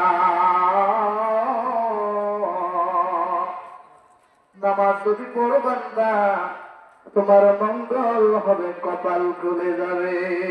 আল্লাহু আকবার। আমরা নামাজ পড়তে চাই কি বাবা? নামাজ পড়তে চাই কি চাই না? নামাজ ছাড়বেন না। বান্দা এবং আল্লাহর মাঝে নামাজের মতো যোগসূত্র আর কোনটার মধ্যে নাই। নামাজ ছাড়া বান্দার কোন গতি নাই। নামাজ ছাড়া আল্লাহ মিলবে না, নামাজ ছাড়া রাসূল কবুল করবে না। এই নামাজকে প্রতিষ্ঠা করার জন্য রাসূল সাল্লাল্লাহু আলাইহি ওয়াসাল্লাম জীবনের শেষ মুহূর্ত পর্যন্ত তার জীবনের শেষ বাণীটা ছিল আসসালাত আসসালাত আসসালাত। এই নামাজের জন্য দাম শহীদ করেছে। এই ঈমানকে মজবুত করার জন্য, এই কালিমার তাওয়াত দেওয়ার জন্য রাসূল কারীম সাল্লাল্লাহু আলাইহি ওয়াসাল্লাম মাথায় আঘাত খেয়েছেন, দাম শহীদ করেছেন। আর আজকে আমরা তার উম্মত, আদরের উম্মত, রাসূলকে নিয়ে টানাহেঁচড়া করি কি করিয়া? আল্লাহর জমিনে রাসূল কারীম সাল্লাল্লাহু আলাইহি ওয়াসাল্লামের কোন টানাহেঁচড়া মুমিন বরদাস্ত করে নিবে না। বলেন আল্লাহু আকবার। তোমাদের মনের মধ্যে যদি কোনো যে মনে করো যে রাসূল লাগবে না, তবে তোমরা মরার সময়, মরার আগে ওসিয়ত করে যাবে যে বাবারা কবরে শোয়ানোর সময় আমাকে যখন কবরে শোয়াইবা, এই বিসমিল্লাহি ওয়ালা মিল্লাতে রাসূলিল্লাহ তুমি বলবা। আপনাদের দেশে কি মুর্দা রাখার সময় এই দোয়া পড়ে? আর ওই যারা রাসূলের বিরোধিতা করতেছে সিস্টেমে ওরাও পড়ে না? কোলাবেন ঘ্যাঙ্গর করিস কেন, মরে গেলে কইরা থাকবে লম্বা তুফান। তখন তো জবান বন্ধ, মুখ দিয়ে আর কোনো কথা বলতে পারে না, তখন তো সোজা হয়ে যায়, তখন তো রাসূল ছাড়া কোনো গতি না। যাই হোক, সম্মানিত হাজরিন, বলতেছিলাম রাজা পৃথিরাজের কাছে ওই সমস্ত লোক ওই পূজারীগণ হুজুরের কাছে দৌড়ে গেল। যাইয়ে দেখতেছে হুজুর নামাজের জন্য প্রস্তুতি নিচ্ছেন। এরপরে ওরা আক্রমণাত্মক ব্যবহার করতেছে, হুজুরকে মারবে, বলে নাউযুবিল্লাহ। হুজুরকে মারবে এমন একটা আচরণ করা শুরু করেছে, হুজুরকে গালিগালাজ করা শুরু করেছে। এক পর্যায়ে যখন হুজুর একেবারে অতিষ্ঠ হয়ে এক মুঠো ধুলো নিয়ে তারপরে বলতেছে ইন্না জাআলনা ফি আনাকিহিম আগলালান ফাহিয়া ইলাল আযকানি ফাহুম মুগমাহুন। এই বলে ওই ধুলো যখন মেরে দিল, কোনটা কান বন্ধ হয়ে গেছে, কোনটা অন্ধ হয়ে গেছে, কোনটা বোবা হয়ে গেছে, আর কোনটা বিকলাঙ্গ হয়ে গেছে। বলেন আল্লাহু আকবার। হুজুর যখন ধুলা মারলো, হুজুর ধুলা মারতে দাঁড়িয়েছে, আল্লাহর ক্ষমতা ওইখানে আসতে আর দেরি হলো না। আল্লাহর ক্ষমতা সসীম নয়, সসীম নয়। আল্লাহর ক্ষমতা সীমাহীন ক্ষমতা। আল্লাহকে নিয়ে যদি চিন্তা ভাবনা করি আমরা, রাসূল বলেছেন ঈমান হারা হয়ে যাবে। আল্লাহ সৃষ্টিকে নিয়ে তোমরা চিন্তা ভাবনা করো। সম্মানিত হাজির, এই খবর চলে আসলো রাজার কাছে। আবার পূজা দিচ্ছে। এইভাবে করতে করতে 2 বার 3 বার রাজার কাছে যখন খবর আসলো, রাজার কাছে খবর আসার পরে রাজা বলতেছে, আমাদের এই এলাকায় একজন জাদুঘর আছে, নাম হচ্ছে কি জয়পাল। নাম কি জানো? জয়পাল। জয়পালকে ডেকে আনো। জয়পাল যখন আসতেছিল, জয়পাল ওইখানে বসে, জয়পাল তার আস্তানায় বসে পায়চারি করতেছে। কিছু কিছু হিন্দু লোক দৌড়িয়া জয়পালের কাছে গেল। জয়পাল বলতেছে, ওইখানে পূজা চলতেছে আর তোমরা এখানে কি করো? ধমক দিয়ে বলতেছে আপনি কি জানেন না, আপনি কিছু শোনেন নাই, এমন একজন দরবেশ এসেছে, আজান দেয় পূজার টাইম। আর আমাদের পূজা, আমাদেরকে এমন কি যেন একটা বাক্য বলে, আল্লাহু আকবার আল্লাহু আকবার, আমরা পূজা করতে পারতেছি না। এই ব্যাপারে একটা ব্যবস্থা নিতে হবে, আপনাকে মহারাজ তলব করেছে। জয়পাল দৌড়াইতে দৌড়াইতে মহারাজের দরবারে এসে হাজির। মহারাজ বলতেছে, জয়পাল, এমন একজন দরবেশের আগমন এলাকায় ঢুকেছে, যার আগমনের কারণে আজকে আমাদের দলের লোক একটা একটা জাদুর কারণে তার দিকে চলে যাচ্ছে। বলেন না নাউজুবিল্লাহ। আসলে কি এটা জাদু ছিল? খেলাধুলা ছিল? কার? আল্লাহর খেলাধুলা ছিল। ওই না খান্দা, ওদের কোনো জ্ঞান নেই, ওরা বলতেছিল জাদু। বলতেছে, জয়পাল, আমি তো জানি এই রাজ্যের মধ্যে সর্বশ্রেষ্ঠ জাদুকর তুমি, তুমি একটু ব্যবস্থা নাও। বলতেছে, আপনি কোনো চিন্তা করবেন না মহারাজ, আমি এখনই ব্যবস্থা নিতেছি, আমি এখনই ব্যবস্থা নিতেছি। এই বলে তারপরে জয়পাল ভাসমান অবস্থায় চলে যাচ্ছে, বাতাসের উপরে ভেসে ভেসে চলে যাচ্ছে। খাজা মাইনুদ্দিন চিশতি রহমাতুল্লাহি আলাইহি ওই তারাগান পাহাড়ের কাছে জয়পাল গিয়ে দেখতেছে, হুজুর সবাইকে নিয়ে নামাজে দাঁড়িয়ে গেছে। হুজুর সবাইকে নিয়ে নামাজে দাঁড়িয়ে গেছে। নামাজের সালাম ফিরাবে এই একটু আগ মুহূর্তে কিছু লোক ছিল হুজুরের খাদেম, যারা পাহারা দিচ্ছে। ওই জয়পাল ওইখানে যাইয়া তারপরে প্রথমে আগুন, জাদুর আগুন নিক্ষেপ করলো হুজুরের দিকে। হুজুর পর্যন্ত যায় না, অর্ধেক পথ পর্যন্ত যাওয়ার আগে হুজুরের ওই নিক্ষেপ করা আগুনটুকু পানি হয়ে যায়। নমরুদ ইব্রাহিম আলাইহিস সালামকে ফালাইছিল আগুনের মধ্যে। আগুন আগুন সবাই দেখতেছে আগুন, আর জয়পাল ওইখানে দেখতেছে আগুন ফালাইলাম। এইবার পুরো সারকার হয়ে যায়। আল্লাহ পাক রব্বুল আলামিনের হুকুম, কুলনা ইয়া নারু কুনি বারদাও ওয়া সালামান আলা ইব্রাহিম। আগুন কি হয়ে গেছিল?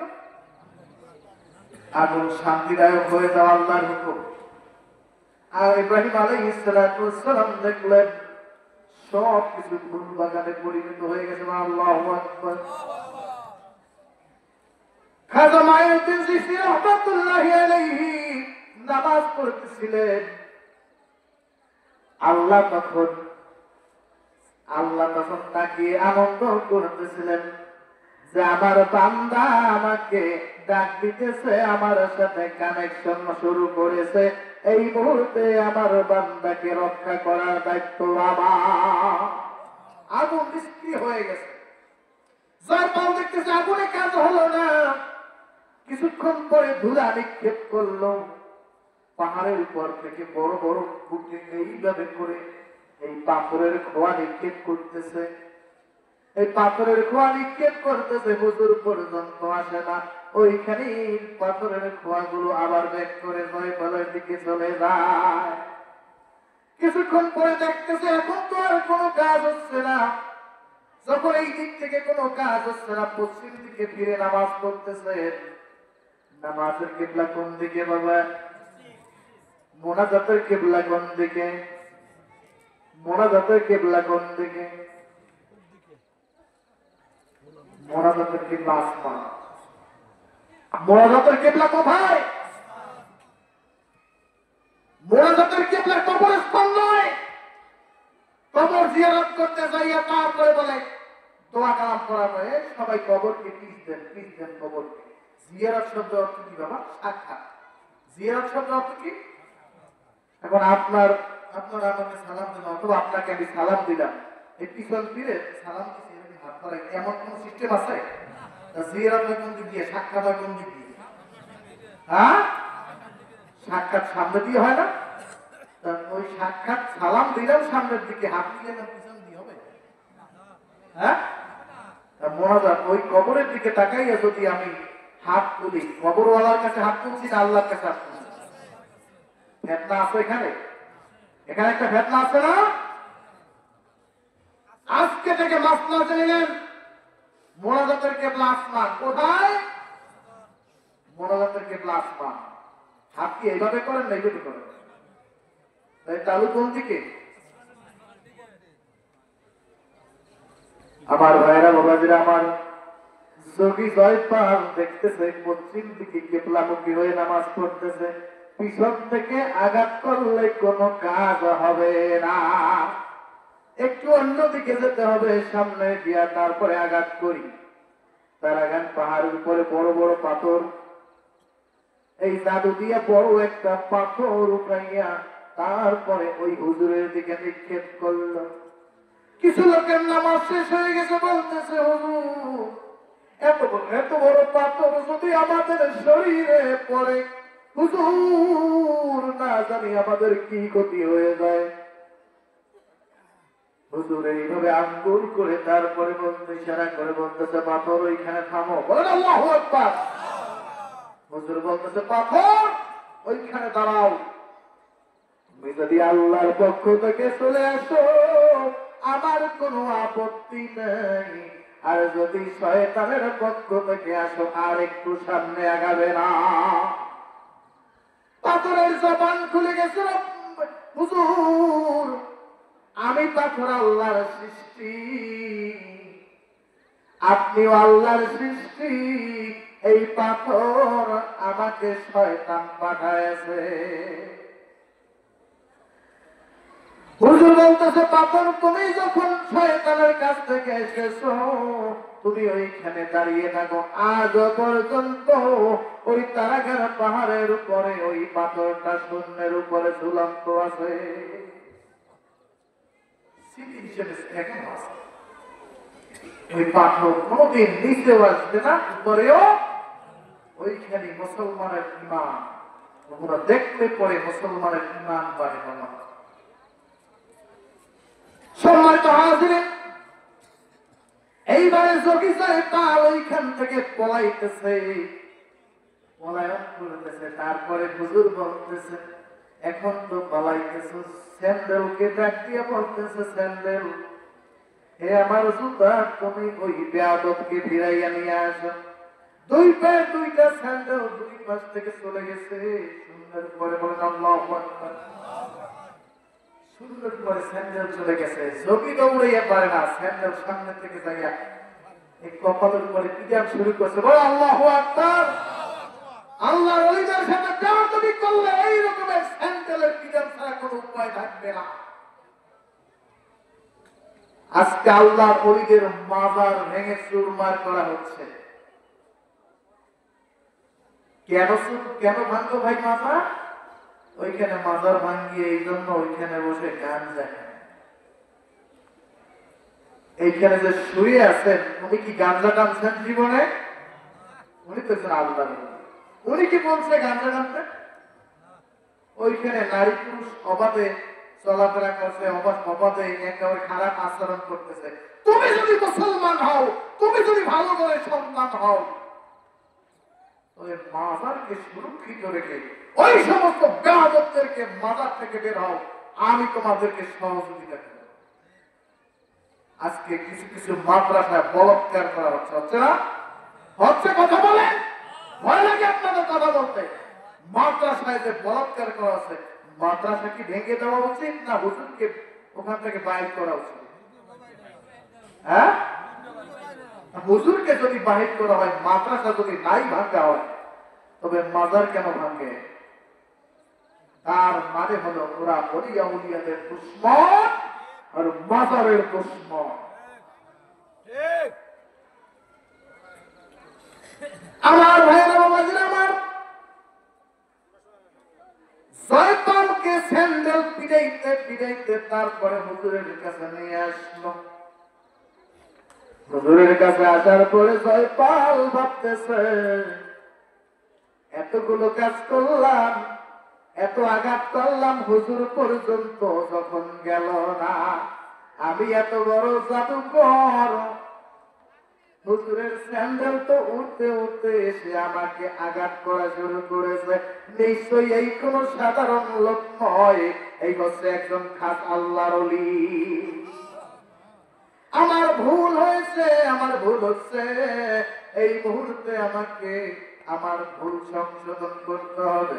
হুজুরের কাছে যাইয়া বলতেছে, হুজুর আপনাকে তো আমি চিনতে পারি নাই, হুজুর আপনার সাথে বড় বেয়াদবি করেছি, আমাকে আপনি ক্ষমা করে দেন আর আমাকে পড়ায় দেন লা ইলাহা ইল্লাল্লাহ মুহাম্মাদুর রাসূলুল্লাহ সাল্লাল্লাহু আলাইহি ওয়াসাল্লাম। সমস্ত রাষ্ট্রে খবর হয়ে গেছে জয়পাল কালেমার দাওয়াত গ্রহণ করেছে, মুসলমান হয়ে গেছে। জয়পাল মুসলমানের জাদুকরের কাছে হেরে গেছে। রাজদরবারে পর্যন্ত খবর পৌঁছে গেল। রাজা তখন হয়রান হয়ে গেলেন। রাজা তখন হয়রান হয়ে তারপরে লোকজনকে বলতেছে, ওইখানে একজন বড় বিশিষ্ট পুরোহিত আছে, ওই মন্দিরের মধ্যে একজন বিশিষ্ট পুরোহিত আছে, ওই পুরোহিতের কাছে যাও। যখন জয়পাল তার কাছে হার মেনেছে, আমার একটু টেস্ট করতে হবে ওই লোকটা কি ভালো না খারাপ, ওই লোকটা কি সত্যের উপরে আছে না আমরা সত্যের উপরে আছি, একটু টেস্ট করতে হবে।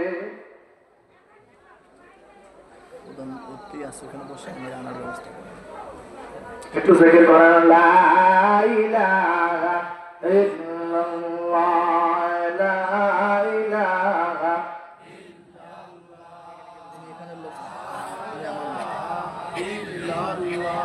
লা ইলাহা ইল্লাল্লাহ, লা ইলাহা লা ইলাহা। সম্মানিত হাজির, রাজার লোকজন চলে গেল সেই পুরোহিতের কাছে। পুরোহিত বলতেছে, পূজার সময় তোমরা এদিক সেদিক ঘোরাফেরা করতেছো কেন? তোমরা চলে যাও পূজার কাছে। ওই লোকগুলো বলতেছেন, বাবারে আপনি কি শুনতে পারতেছেন না? আপনি কিছু কি শুনেন না? একজন দরবেশ আগমন করেছে, ওই দরবেশ আমাদের লোকগুলো জাদু দেখাইয়া দেখাইয়া সব তার পক্ষ করে নিচ্ছে, এমনকি জয়পাল পর্যন্ত তার পক্ষে চলে গেছে। এখন আপনাকে মহারাজ তলব করেছে। তড়িঘড়ি করে মহারাজের দরবারে চলে গেল। মহারাজের দরবারে চলে যাওয়ার পরে মহারাজ ওই পুরোহিতকে বলতেছে, আজকে এমন এমন একটা ঘটনা ঘটে গেল, তোমার একটা দায়িত্ব আছে, তুমি দায়িত্ব হলো তুমি ওই দরবেশকে যাই একটু পরীক্ষা করবা, ওই দরবেশ কি সত্যের উপরে আছে নাকি আমরা সত্যের উপরে আছি। পরীক্ষা করা দরকার আছে না? পরীক্ষা করতে হবে। হ্যাঁ মহারাজ, আমি পরীক্ষা করে দেখবো। ওই পুরোহিত চলে গেছে, ওই ব্রাহ্মণ চলে গেছে হুজুরের ওখানে। হুজুরের ওখানে যাওয়ার পরে হুজুরকে বলতেছে, তুমি এখানে আসছো কেন? বলতেছে, আমি তো আল্লাহর কালেমার দাওয়াত পৌঁছাইতে আছি, চলো তোমাকে পূজায় যেতে হবে। কেন আমি পূজায় যাব? হ্যাঁ তোমাকে পূজায় যাইতে হবে, তোমাকে পরীক্ষা করে দেবে। খেয়াল করে শুনবেন, পূজায় যাইতে হবে। হ্যাঁ, আমি পূজায় যাব। তোমাকে পরীক্ষা করে দেখবো তুমি কি সত্যের উপরে আছো নাকি আমরা সত্যের উপরে আছি। কেমন করে দেখবা? যদি তুমি এই পাথরের মূর্তিকে কথা বলাইতে পারো, তবে মনে মনে করবো তুমি সত্যের উপরে আছো। মন্দিরের কাছে যাইয়া তারপর অন্য সমস্ত লোকজন বলতেছে এই সমস্ত কথা পাচ্ছেন, পাথরের মূর্তি কোনদিন কথা বলতে পারে না। আপনাদের বিশ্বাস কি পারে? পাথরের মূর্তি কোনদিন কথা বলতে পারে? বাবা, পাথরের মূর্তি কোনদিন কথা বলতে পারে না। ওই মন্দিরে ঢোকার সাথে সাথে হুজুরকে দেখে তারপরে পাথরের মূর্তি মানুষের মতো জবান খালি খুলে গেছে। বলেন আল্লাহু আকবার। যখন জবান খুলে গেছে, জবান খুলে তারপরে বলতেছে, তারপরে হুজুরকে সালাম দিল। হুজুরকে সালাম দিয়ে তারপরে বলতেছে লা ইলাহা ইল্লাল্লাহু মুহাম্মাদুর রাসূলুল্লাহ সাল্লাল্লাহু আলাইহি ওয়াসাল্লাম। ওই পুরোহিত সহ ওইখানে যত হিন্দু ছিল ওই মূর্তির সাথে সাথে বলে উঠল লা ইলাহা ইল্লাল্লাহু মুহাম্মাদুর রাসূলুল্লাহ সাল্লাল্লাহু আলাইহি ওয়াসাল্লাম। এই ঘটনা চতুর্দিকে ছড়িয়ে গেল। এই ঘটনা আরো আগের থেকে দ্রুত গতিতে ছড়িয়ে যাচ্ছে। এই ঘটনা ছড়িয়ে যাওয়ার পরে এক পুরোহিতের মেয়ে, এক পুরোহিতের একটা কন্যা, আদরের কন্যা, একদিন বলতেছে বাবা তুমি যে প্রতিদিন এই পাথরের মূর্তিকে তুমি দুধ কলা সামনে দাও, একদিনও কি খায়? তুমি যে মা মা বলে দেখো, তোমার কথায় কি একদিনও সারা দেয়? বলছে তুই পাগল বাবারে। ওই যে ফকির আসছে, ওই যে দরবেশ আসছে, সে তো কথা, তাকে তো দেখা মাত্রই সে কথা বলা শুরু করেছে। ও বাবা, তুমি তো, আমরা তো সারাটা জীবন তার সামনে দুধ কলা দেই, কত ভোগ দেই, কত ফল ফলাদি দেই, কোনদিন কি এই ফল ফলাদি খায় নাকি? বলে মা তোর কি মাথা খারাপ হয়ে গেছে? এই পাথরের মূর্তি কি খাইতে পারে? বলে বাবা আজকে থেকে যদি ওই পাথরের মূর্তি খাওয়া দাওয়া না করে, কথা না বলে, আর কোনদিন আমি পূজা করবো না। ঠিক আছে বাবা, তুই যা আরাধনা কর, দেখ কথা বলাইতে পারো কিনা দেখ। পরদিন সকালবেলা ওই মেয়েটি খাবার হাতে নিয়ে তারপরে মন্দিরে গেল। মন্দিরে যাওয়ার পরে কান্নাকাটি করতেছে, মা মা একটু কথা বলো, মা মা একটু কথা বলো। মায় তো আর কথা বলে না। মা তো সোজা হয়ে দাঁড়ায় গেছে। মা কি কোনোদিন কথা বলতে পারে? ওই মা মায় তো কথা বলে না। আর ওই মেয়েটা গড়াগড়ি কান্নাকাটি করতেছে। ওই গড়াগড়ি করতেছে, পাথরের সাথে আঘাত লেগে কপাল থেকে রক্ত বের হয়েছে। তারপরে অন্যান্য এলাকার লোকজন থেকে তারপরে ভাবতেছে এই এলাকায় ওই যে দরবেশ আসছে, হয়তো বা ওই মেয়েটাকে কোনো খারাপ কাজ করেছে। বলেন নাউযুবিল্লাহ। এলাকার লোকজন জড়ো হয়ে গেল। এলাকার লোকজন জড়ো হয়ে গেল, হুজুরকে হাজির করা হলো। ওই মেয়ে যতই বলতেছে না না এমন কাজ এভাবে হয় না, কেউ এলাকার লোকজনে বিশ্বাস করতেছে না। তারপরে হুজুরের কাছে জিজ্ঞেস করতেছে, হুজুর বলতেছে আমি না বলে যদি ওই তোমার পাথর, তোমাদের মা যদি সাক্ষী দেয়, তোমরা কি ওই সাক্ষী বিশ্বাস করবে নাকি? কেমন করে আমার মা এই পাথরের মূর্তি কেমন করে সাক্ষী দিবে? যদি সাক্ষী দেয়, হুজুর বলতেছে যদি এই পাথরের মূর্তি সাক্ষী দেয়, তোমরা কি এই সাক্ষী মেনে নিবা? বলছে হ্যাঁ হ্যাঁ মেনে নিব। পাথরের দিকে, মূর্তির দিকে আঙ্গুলটা ইশারা করে বলতেছে পাথরের মূর্তি তুই তো সব কিছু দেখেছো, সত্যি কথা বলে দে। এই কথা বলার সাথে সাথে পাথরের মূর্তি আওয়াজ করলো, লা ইলাহা ইল্লাল্লাহ মুহাম্মাদুর রাসূলুল্লাহ সাল্লাল্লাহু আলাইহি ওয়াসাল্লাম। এভাবে করতে করতে অসংখ্য হিন্দু মুসলমান হয়ে গেল, অসংখ্য হিন্দু মুসলমান হয়ে গেল। ইতিহাস সাক্ষী দেয়, হুজুরের জানাজায়, হুজুরের ইন্তেকালের পরে ওই জানাজায় একটা রওয়ায়েতে পাওয়া যায় 90 লক্ষ মুসলমান হাজির হয়েছে। আর একটা রওয়ায়েতে পাওয়া গেছে 94 লক্ষ মুসলমান হুজুরের জানাজা পড়েছে। এবং আল্লাহু আকবার। এই দেশে ইসলাম এনেছে কারা বাবা? এই 94 লক্ষ বা 90 লক্ষ মুসলমান করেছে। এত সবাই সিঁড়ি ছিল, এত সবাই দাদা বাবু ছিল। আল মুসলিম ও আকুল মুসলিম শেষ পর্যন্ত দাদা বাবু কি ভাইয়া হয়ে গেছে, সিঁড়ি থেকে মোহাম্মদ হয়ে গেছে। অবদান কি আল্লাহর ওলিদের? এখন যারা ওলিদের বিরোধিতা করতেছে তাদের কি কোনো অবদান আছে? তাদের কথা কি পানি লড়ে? তাদের কথা কুত্তায়ও শোনে না। কিন্তু আল্লাহর কথা হচ্ছে ওলিয়া কোনদিন মরে।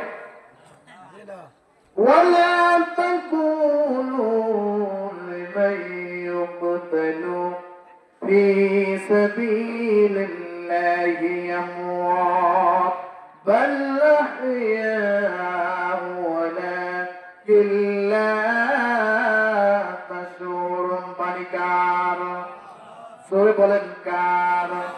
আল্লাহকে আল্লাহ বলে রাখলে আল্লাহ খুশি হয় না, বেজার হয়। সূরা বলেন আল্লাহ, আরো সূরা বলেন আল্লাহ। আল্লাহ বলতেছেন, ওয়ালা তাকুলু, তোমরা বলিও না, লিমান ইউকতালু, নিজেকে যারা বিসর্জন করে দিল, ফি সাবিলিল্লাহ, আমি আল্লাহর পথে। আপনি আমি কি আমাদের জীবন কি আল্লাহর পথে বিসর্জন দিতে পারছি? পারলাম না। আল্লাহর পথে আল্লাহর ওলিরা তাদের জীবনকে বিসর্জন দিয়ে গেছে। আল্লাহ তাই তো বলেন তারা জীবিত, তাদেরকে তোমরা মৃত্যু বলো না। আল্লাহর ওলি, নারায়ে তাকবীর, নারায়ে রিসালাত, নারায়ে তাকবীর, নারায়ে রিসালাত। প্রধানমন্ত্রীর আগমন, প্রধানমন্ত্রীর আগমন, মাহফিলের পক্ষ থেকে শুভেচ্ছা, স্বাগতম। আসসালামু আলাইকুম ওয়া রাহমাতুল্লাহ।